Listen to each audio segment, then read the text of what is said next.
and Mars is about to be invaded by several human missions. That's right, July is the month of Mars as space agencies from 3 different countries are launching missions to the red planet within days of one another. Liftoff. We have liftoff. Today, the race to Mars continues. The U.S., China, and the United Arab Emirates all plan to launch spacecrafts to the red planet this month.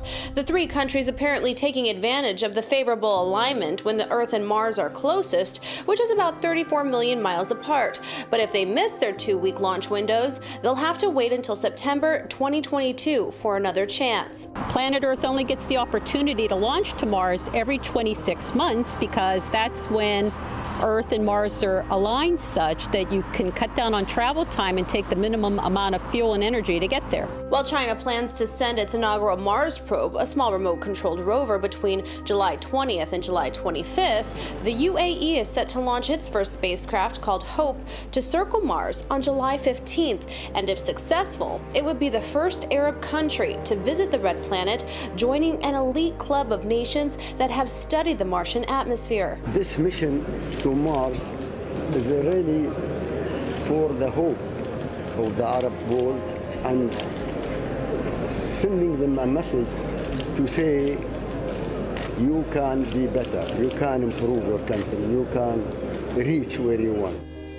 This while the U.S. plans to launch its Mars project July 30th. The probe, dubbed Perseverance, is a mission that was named by a 13-year-old student in Virginia after he entered a naming contest for NASA's next Mars mission. I realized that Perseverance is not only just an important part of the mission, but an important part of humans, and I decided that that was the best name for the mission. Perseverance is NASA's most ambitious Mars project yet, totaling in around $3 billion. The rover will spend 1 whole Martian year on the red planet, which is equivalent to about 687 Earth days.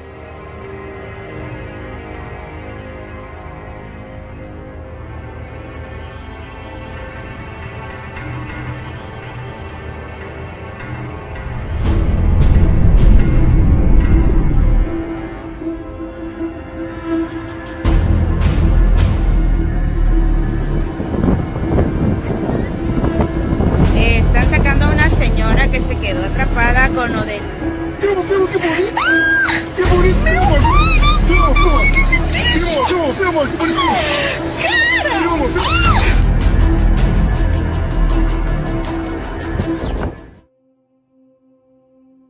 The poles, they're melting. Scientists say the Arctic has been warming up for years, making the temperature difference between the North Pole and the equator smaller and smaller. The result, warmer oceans fueling extreme weather events. He's still wearing a woolly hat, but it's no longer really necessary. The ice in Spitsbergen is melting. It's a problem that Norway's most famous polar researcher Kim Holman has long been warning of. We're losing the Arctic as we know it because of climate change. This is a forewarning of all the hardship and problems that will spread around the planet.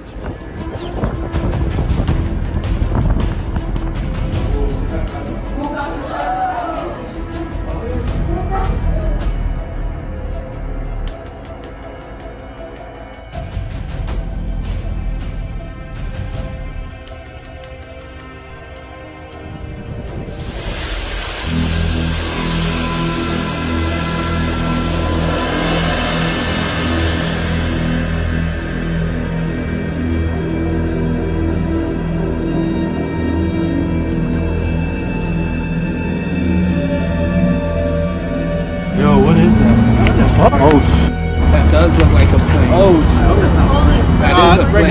No, it's a comet. Meteor, comet or meteor or something like that. Shower. Yo, that's crazy. Wow.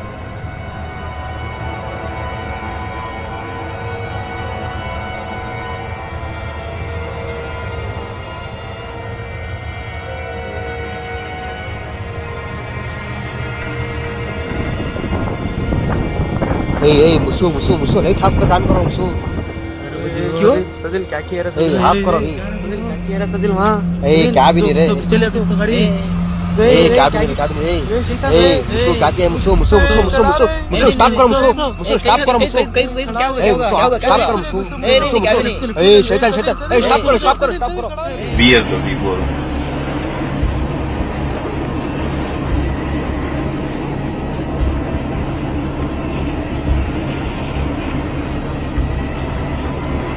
Банк России.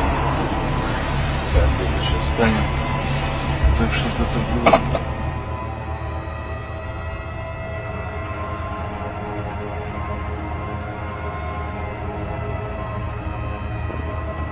Вообще в каком-то поле, я не знаю. Что там такое, вообще не понимаю. Да я не знаю.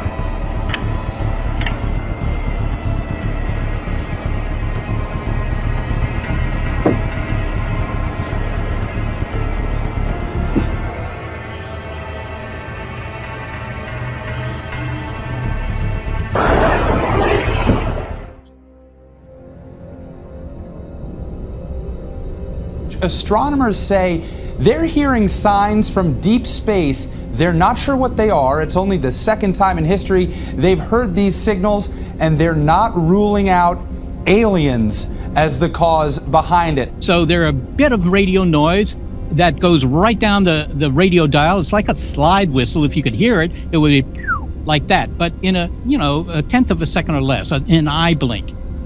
And we've found 60 of these things. From the observations we have so far, it looks like it's a very elongated object, maybe about a quarter mile in length. We think this object, 2017 U1, is very long, perhaps 400 meters or so long, and very narrow, skinny, perhaps maybe 40 meters or so in the other dimensions. That's a very unusual shape. We don't see that in our solar system. None of the asteroids in our solar system look like that. So it's very puzzling how it could have obtained this shape.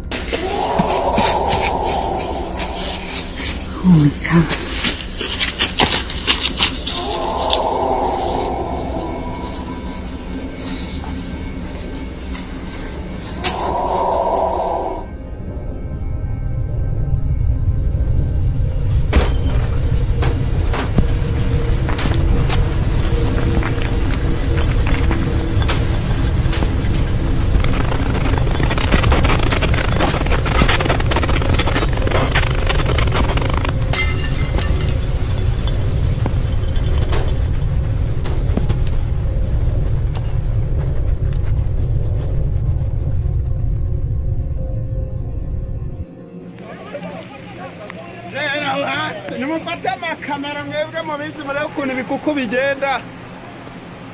ndarera ndakenda iyi ni imeruka isi yarangiye iyi ni imeruka.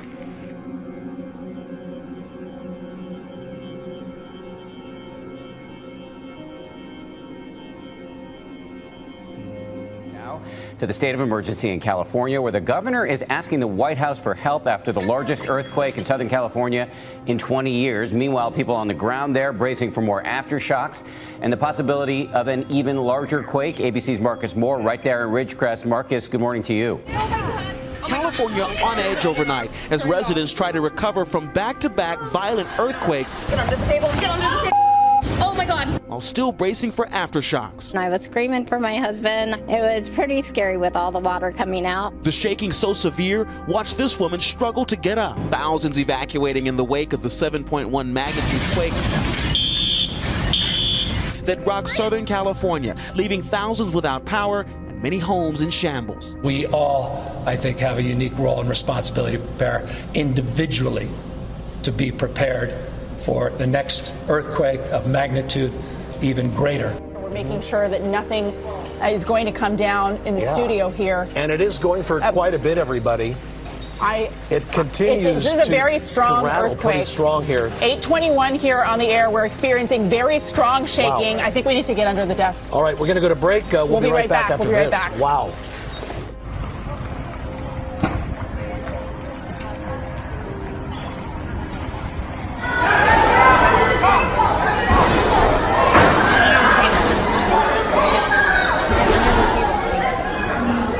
giant sinkholes opened up in the Cayman Islands. The earthquake struck just after 2 this afternoon, causing panic in areas where the jolt was much stronger. So far, no reports of widespread damage or injury there either. But there is concern about aftershocks, especially after just hours later, a 6.1 struck the area.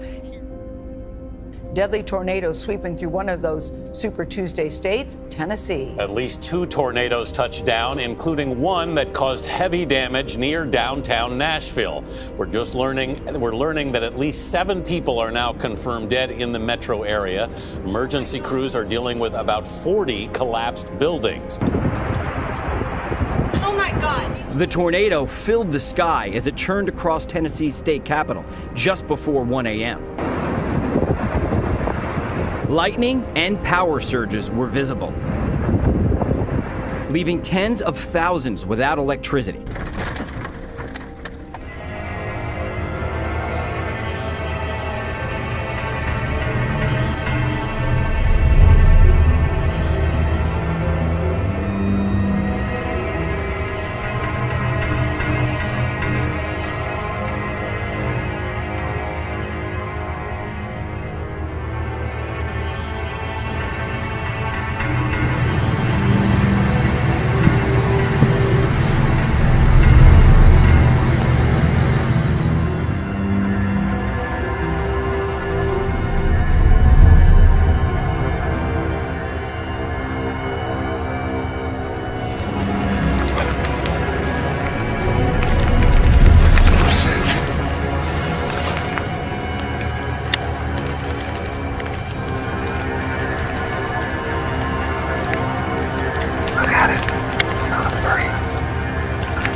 أنا عندي الحين أبحث كمان.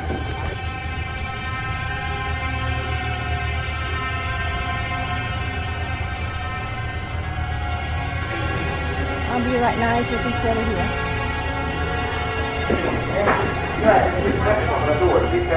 Yeah, okay, I'm waiting. Where's Nigel? Oh. Okay, over there, just the second. Wow. I'm sure there's more. There's about... There's actually just the tunnels underneath, okay? And make a connection between them.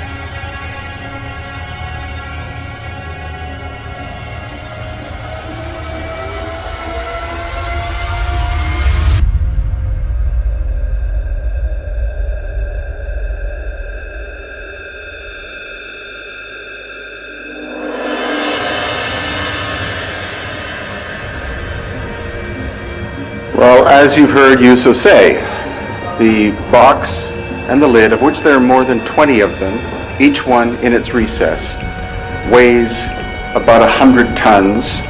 The stone is from at least 1,000 kilometers away, and yet the official statement is that these were made during dynastic times, the late period, as burials for sacred bulls, the Apis bull.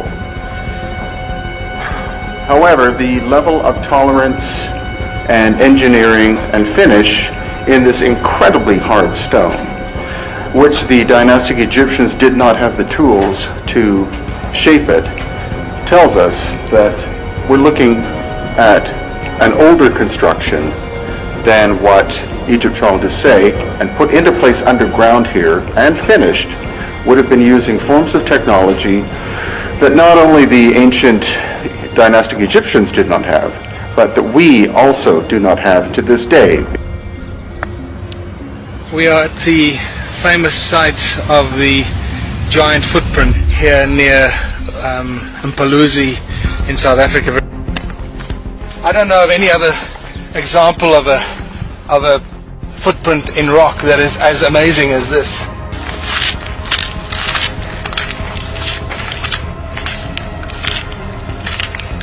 Oh wow.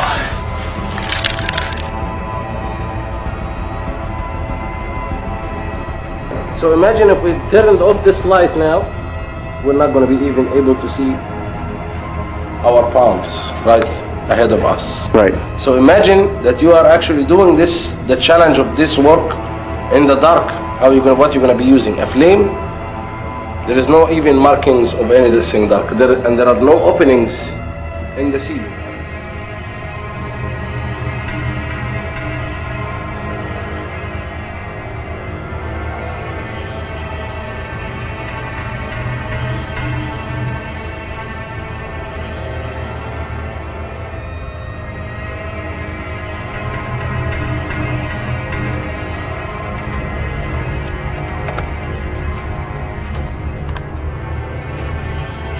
So I balanced a broom. I saw it on the internet, and it really does work.